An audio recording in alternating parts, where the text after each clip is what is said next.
Hi, I'm Meredith Hoover. I swim for University of North Carolina, and this is my story.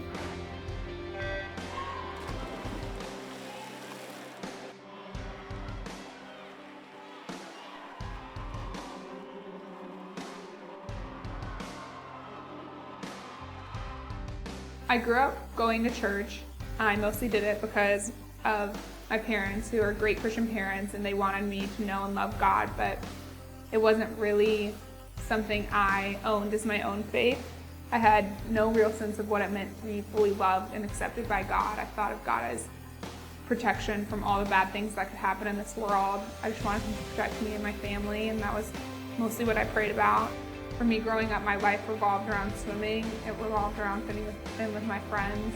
Those are pretty much the only things that mattered in my life. And then I came to college, and it was a chance for me to really own my faith as my own. But first, I fell into the typical college life, doing what my teammates were doing what general college students were doing, not really thinking about the consequences. Throughout my freshman year, I noticed there were a couple of girls on the team who just had this joy and this self-assurance that I was curious about, that I wanted to have. I started talking to these girls, and they started taking me to church, inviting me to the team Bible study and to Athletes in Action here. That was when I really grasped the gospel for the first time, grasped the idea that God loves us and He sent Jesus to die for us and to save us because we cannot save ourselves.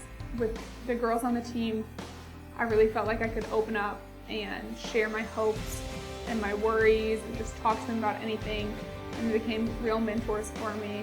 And throughout this time, I could feel God calling me to Him, but I was resisting because I felt like I needed to get myself better. I felt like I needed to get to some certain level before I could become a Christian, before I could give my life over to Christ. And I also didn't. There were things I didn't want to miss out in college that I was scared about missing out, but eventually I just had such an overwhelming desire for God to fully have my life that I gave my life to Him, and I was baptized in February of my sophomore year of college.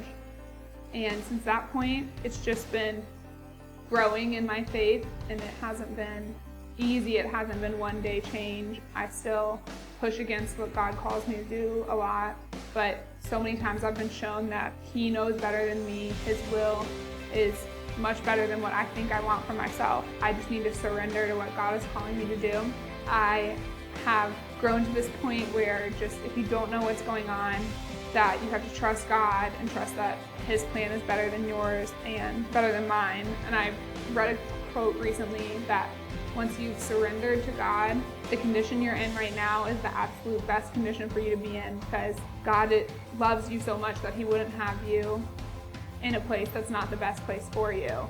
That's backed up by the verse in the Bible in Romans 8:28 that says, "We know that all things work together for good for those who love God, who are called according to His purposes."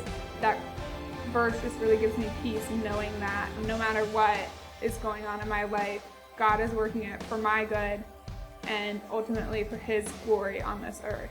I think one thing that I've learned beyond that throughout college that's helped me the most is how important having fellowship with other believers is. Sometimes we think of our faith as a really personal thing. It's just something between you and God, but at the same time, you're not going to grow if you don't have fellowship with other Christians you can talk to and be honest with and learn from. So I think that's the biggest thing that's helped me, that keeps helping me, is finding people who I can grow with and who I can help grow in our faith together. I'm Meredith Hoover, I'm a Tar Heel, and I'm second.